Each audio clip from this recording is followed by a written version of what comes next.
क्या आपने कभी सोचा कि आप जो दुनिया में इतना सब कुछ देख पा रहे हैं, ये जीवन आया कहाँ से? कभी आपके मन में सवाल तो आया होगा, हम शुरू से ही ऐसे थे या ये हमें वरदान में मिला? इसका जवाब है नहीं। जीवन आपके लिए ही नहीं, इस पूरी गैलेक्सी का एक रहस्य है। ये इंसान आज जो इतनी तरक्की अपनी बुद्धि क्षमता से कर पा रहा है, ये खरबों करोड़ों सालों का विकास है। लेकिन सवाल ये भी उठता है कि ये जो जीवन है कहीं बाहर से आया या फिर ये पृथ्वी पर ही पनपा, और इतना सब कुछ हुआ कैसे? दोस्तों, सवाल तो बहुत से हैं और इनसे जुड़े हैं ऐसे कई छुपे हुए रहस्य। तो वीडियो को अंत तक जरूर देखना, और आप अगर नए हैं तो चैनल को सब्सक्राइब कर लें। वीडियो शुरू करते हैं।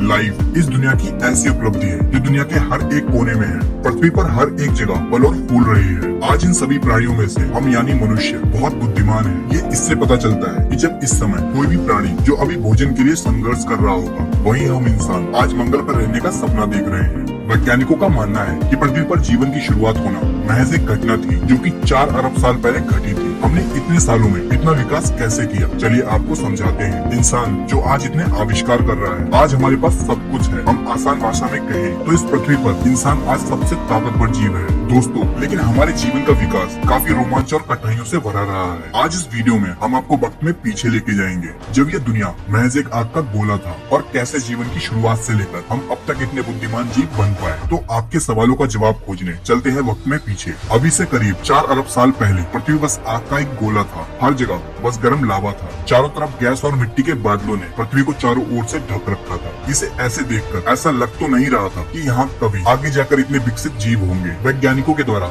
इस समय पृथ्वी पर जीवन के बीज का जन्म हुआ। अब ये जीवन आया कहाँ से? इसका जवाब तो अभी वैज्ञानिक के पास नहीं है। कुछ वैज्ञानिक मानते हैं कि जीवन किसी उल्का पिंड के साथ कहीं गैलेक्सी से आया था, और कुछ मानते हैं कि जीवन पृथ्वी पर पानी में अलग अलग रसायनों के मिलने से अपने आप ही पैदा हुआ था। लेकिन थ्योरीज की माने तो इस जीवन के बीज ने पृथ्वी के पानी में सिंगल सेल के रूप में जन्म लिया था, और हमारी माइथोलॉजी के अनुसार सबसे पहला बीज पानी में ही हुआ था। ये सिंगल सेल ही हमारा पूर्वज है, और उस समय पृथ्वी पर जीवन का सबसे पहला बीज इस सेल में डीएनए के रूप में कोड और जानकारियां थी। इस सेल में जीन्स इस जानकारी को बाहर भेज सकते थे। लगभग 50 करोड़ साल तक जीवन इन्हीं सेल्स में बना रहा। अभी से करीब 3.5 अरब साल पहले इस सेल ने खुद के जैसे हूबहू दिखने वाले सेल बनाना शुरू कर दिया और खुद की ढेर सारी कॉपी बना डाली। ये एक अनोखी घटना थी। सेल्स के कॉपी बनाने से जीवन बस विकास की ओर बढ़ने लगा था। ये सेल एक नए जीन्स और जानकारी को बनाने लगे थे। अगर ये सेल्स ऐसा ना करते तो जीवन कभी शुरू ही नहीं होता। 2 अरब साल तक ऐसा ही चलता रहा। पुराने सेल्स नए सेल्स को बना रहे थे, जिससे उनकी इन्फॉर्मेशन नए सेल्स के जीन्स में और ज्यादा डेवलप हो रही थी। फिर एक बार एक घटना घटी जब सेल्स ने आपस में जुड़कर एक नए सेल्स का निर्माण करना शुरू कर दिया, जिससे उन दोनों के जीन्स की इन्फॉर्मेशन कंबाइंड होके अपने ही जैसे परफेक्ट सेल बनाने लगे। जिन सेल्स में अब एक नहीं 2 तरह के जीन्स की इन्फॉर्मेशन थी। इसके बाद ऐसा ही होता रहा। इन सेल्स में म्यूटेशंस होने लगे, जिससे मल्टी सेलुलर ऑर्गन्स पनपने लगा। जीवन धीरे धीरे डेवलप होता गया। जीन्स इन्फॉर्मेशन ट्रांसफर से ये और भी ज्यादा विकसित होते गए, जिस वजह से पानी में नए प्रकार के जंतु बन गए, जिनमें से एक प्रजाति के जीव हमारे पूर्वज थे। पानी में बस 3 इंच लंबे वाटर बॉम्ब, जो कि अभी पूरी तरह से अंधे हैं, और इन्हें प्रकाश को देखने की जरूरत अभी तक नहीं लगी, जिस वजह से प्रकृति ने इन्हें देखने के लिए आंखें नहीं दी। लेकिन अब समय आ चुका था अपने आप को खतरे से बचाने के लिए इन्हें आंखों को विकसित करना है। ऐसा करने में इन्हें 2 करोड़ साल का समय लगा, जिससे ऐसे सेल्स बन पाए जिससे ये प्रकाश को देख पाए। अब ये पहली बार ये रंगीन दुनिया को देख पा रहे थे, क्योंकि अब हमारे पूर्वजों की आंखें बन चुकी थी। अब इन्हें जरूरत थी ये जो भी देख रहे हैं इस इंफॉर्मेशन को स्टोर करने के लिए एक दिमाग, जो इनके ठीक आंखों के पीछे एक छोटा सा दिमाग विकसित होता गया। अब हमारे पूर्वज एवोल्यूशन के जरिए वॉर्म न रहकर एक मछली के आकार में आ गए। हमारा दिमाग अब छोटे छोटे डिसीजन और इन्फॉर्मेशन को प्रोसेस करने लगा। लेकिन जैसा हमने बताया, सेल्स के म्यूटेशन की वजह से कई तरह की प्रजातियां विकसित हो गई थी, जिनमें से कुछ खतरनाक भी थी। ऐसे ही खतरनाक प्रजातियां अब शिकार करने लगी थी। अब हमें जिंदा रहने के लिए इन खतरनाक जीवों से बचना होगा। हमने विकसित होकर अपनी चमड़ी को बहुत कठोर कर लिया, जिससे हम सरवाइव कर सके। लेकिन शिकारी भी विकसित हो रहे थे। उनसे बचने के लिए हमने उतले पानी में रहना शुरू कर दिया। लेकिन उतले पानी में ऑक्सीजन की मात्रा कम थी। हमने अपने आप को बचाने के लिए अभी से करीब 375 मिलियन साल पहले हमने कुछ ऐसा किया जो कि किसी भी जीव ने नहीं किया था। हमने ऑक्सीजन की कमी के चलते अपना मुंह पानी से बाहर निकाला। अब जो हवा ले रहे थे, हमारे शरीर में एक नए ऑर्गन यानी फेफड़ों का विकास हुआ। अब हम पानी और जमीन दोनों पर ही रहने लगे थे। अब हम हवा और पानी दोनों में ही सांस ले सकते थे। अभी से 365 मिलियन साल पहले हमने जमीन पर एक नई दुनिया देखी। ये वो अनोखा समय था जब हमने पानी को छोड़कर जमीन को चुना था। यहाँ हमारे लिए खाना भी था और पर्याप्त ऑक्सीजन भी। लेकिन यहाँ पर सूर्य की रोशनी बहुत तेज थी, जिस वजह से हमारी चमड़ी और मोटी होती गई। अब हमने जमीन पर जीना सीख लिया था। हमारे पूर्वज अपने वंश को आगे चलाने के लिए अंडे देते थे, जिससे नई पीढ़ी जन्म लेती थी और इस नई दुनिया की इंफॉर्मेशन को स्टोर करने के लिए दिमाग और ज्यादा विकसित हो रहा था। लेकिन इस जमीन पर हम अकेले नहीं थे, यहाँ भी बहुत से जीव मौजूद थे जिनसे हमें अपने भोजन के लिए लड़ाई करनी पड़ी। इस लड़ाई को जीतने के लिए हमारे शरीर में जेनेटिक म्यूटेशन के चलते बदलाव हुए, जिससे हमारा मुंह और बॉडी काफी ताकतवर हो गई और हम उनका भी शिकार करने लगे। लेकिन सब कुछ एक जैसा नहीं चलता, प्रकृति को कुछ और ही मंजूर था। 250 मिलियन साल पहले साइबेरिया में पिघला हुआ लावा पृथ्वी की गर्भ से बाहर निकलने लगा। इस मैग्मा की वजह से हानिकारक कार्बन डाइऑक्साइड ने सूरज की हीट को पृथ्वी के एटमॉस्फेयर में बांधना शुरू कर दिया, जिस वजह से गर्मी बहुत ज्यादा बढ़ गई। पृथ्वी के ऐसे माहौल में पेड़ पौधे खत्म होने लगे, जिससे बहुत सी प्रजातियां खत्म होने लगी और देखते ही देखते पृथ्वी की 95% प्रजाति खत्म हो गई। बची हुई 5% प्रजाति में हमारे पूर्वज भी थे और कुछ प्रजातियां भी, जो कि आगे चल के डायनासोर्स बनने वाले थे। धीरे धीरे पृथ्वी पर सब कुछ ठीक हुआ। अब हम एक बिल्ली की तरह दिखते थे। अब हम अपने शरीर को घसीट कर नहीं चलते, बल्कि अपने पैरों से ही आगे बढ़ते हैं। हमने प्रकृति की बहुत सी मार खाई है, तब जाकर हम इतने विकसित हो पाए। लेकिन हम अकेले नहीं हैं, कोई और भी है जिसका विकास ऐसे हुआ है कि उसकी अब इस धरती पर हुकूमत चलती है। ये है डायनासोर। अब इनका ही जमाना है। अब अगर हमें इस धरती पर जिंदा रहना है तो हमें इनसे बचना होगा। डायनासोर्स का विकास हमारे मुकाबले बहुत ही तेजी से हुआ, जिस वजह से ये बहुत ही बड़े और खूंखार हैं। इनसे बचने के लिए हमें कुछ ऐसा करना था जिससे हम इनके शिकार न बन पाए, जिस वजह से हमारा साइज और ज्यादा छोटा होता गया। हम एक छछूंदर की तरह दिखने लगे। अब हम जमीन के अंदर बिल बनाकर रहने लगे। हमारे शरीर पर घने बाल थे, तो जब भी हमें सर्दी लगती तो हमारे बाल खड़े हो जाते, जिससे हवा हमारे बाल में ही कैद हो जाती, जो इंसुलेशन का काम करती थी और हमें ठंड से बचाती थी। आपने ये देखा होगा कि ठंड लगने पर हमारे रोंगटे आज भी खड़े हो जाते हैं, हालांकि अब हमें जरूरत नहीं पड़ती। इसी वजह से आज हमारी बॉडी में बाल कम होते जा रहे हैं। खैर, उस टाइम पे हमें काफी चौकन्ना रहना पड़ता था। उनके देखने से पहले हमें रिएक्ट करने की जरूरत थी, जिस वजह से हमारी इंद्रियां और ज्यादा तेज होती गई। हमारे देखने, सुनने, सूंघने और महसूस करने की क्षमता बहुत ज्यादा बढ़ गई थी। हमारा दिमाग भी और ज्यादा बढ़ रहा था, क्योंकि हमें जल्दी फैसले लेने की जरूरत थी। दोस्तों, हम इंसानों के लिए अगर बीते समय में कुछ भी अच्छा हुआ है तो वो है डायनासोर। उन्हीं की वजह से आज हमारे पास एक तेज दिमाग और पावरफुल सेंसेस हैं। इससे पहले हमारे पूर्वज अंडे दिया करते थे, लेकिन समय के चलते इन्होंने एक जिंदा बच्चे को जन्म देना शुरू कर दिया। अब बच्चों का विकास शरीर के बाहर नहीं बल्कि शरीर के अंदर कोख में होने लगा और इन बच्चों को भोजन देने के लिए हमारे फीड ग्लैंड विकसित होकर मेमोरी ग्लैंड में बदल गयी, जिससे हम इस काबिल हो गए कि हम अपने बच्चों को दूध पिलाकर उन्हें पाल सके, जिस वजह से हम सरवाइव कर पाए। इस सिंगल सेल से इंसान बनने के सफर में हमारे लिए बहुत बड़ी उपलब्धि थी। इस छोटे से जीव से लगभग 4000 प्रजातियां विकसित हुई, एक छोटे से चूहे से लेकर एक बड़ी व्हेल तक और हम इंसानों तक। यहाँ से मैमल्स का जमाना शुरू हुआ,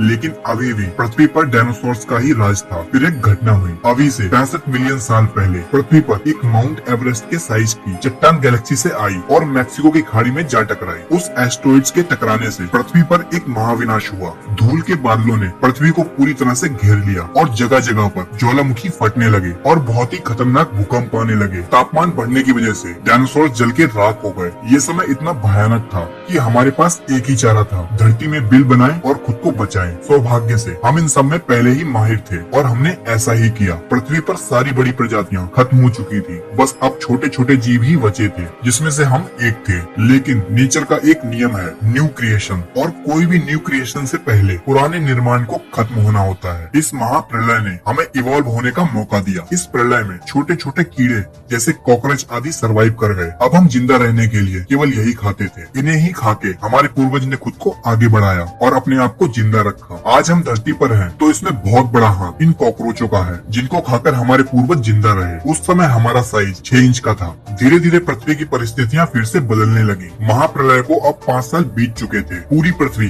काफी हरी भरी हो चुकी थी। पेड़ और फल लगने लगे, जिसमें बहुत से न्यूट्रिशन थे। बहुत ही बेसिक बात है, हम जितना भी न्यूट्रिशन लेंगे हम उतना ही लंबा जिएंगे। लेकिन परेशानी ये थी कि फल पेड़ पर थे, तो हमने खुद को इस तरह से विकसित किया कि हम पेड़ों पर बंदरों की तरह चढ़कर उसी पर रहने लगे। अभी से 56 मिलियन साल पहले हम इस पेड़ों की दुनिया के आदी हो चुके थे। अब हमें जमीन से कोई भी लेना देना नहीं था। लेकिन आपको तो पता ही होगा, हमारी दुनिया इतनी आसान कहाँ। आने वाले 10 सालों तक पृथ्वी का टेम्परेचर बदलने लगा, जंगल सूखते गए और छोटे होते गए, जिस वजह से खाने की कमी होने लगी। ऐसे में हमने फिर से सर्वाइव करने के लिए जेनेटिक म्यूटेशंस के जरिए हमारी पूंछ गायब होती गई, हमारे हाथ और पैर और ज्यादा लंबे होते गए, जिससे हम हमेशा पेड़ों की डालियों से चिपके रहते थे। हम पृथ्वी के माहौल के हिसाब से ढलते गए, लेकिन पृथ्वी का बदलाव यही नहीं रुका। अफ्रीका और अरेबियन टेक्टोनिक प्लेट्स खिंचने लगी, जिससे ईस्ट अफ्रीकन रिफ्ट वैली का निर्माण हुआ और इसके किनारे पर 3,500 किलोमीटर लंबी पर्वतमालाएं बनी। कभी इंडियन ओशन से लाती बादल पानी बरसाते थे, लेकिन उन बादलों को ये पहाड़ रोक रहे थे, जिस वजह से अफ्रीका के उस इलाके में सूखा पड़ने लगा, सारे संसाधन खत्म होने लगे। लेकिन हमारे पूर्वज अफ्रीका के उसी हिस्से में फंसे थे। अब हमने खुद को बचाने के लिए हमने भूख के चलते पेड़ को छोड़ने का फैसला लिया। अभी से लगभग 4.4 मिलियन साल पहले हम पेड़ों से उतरकर नीचे जमीन पर भोजन की तलाश में निकले। अभी हम 4 फीट लंबे थे और हमारा दिमाग एक संतरे के जितना था। अब जो भी पेड़ मौजूद थे वो काफी दूर दूर थे, जिस वजह से हमने ऐसा किया। अब हम धीरे धीरे 2 पैरों पर चलना सीख गए,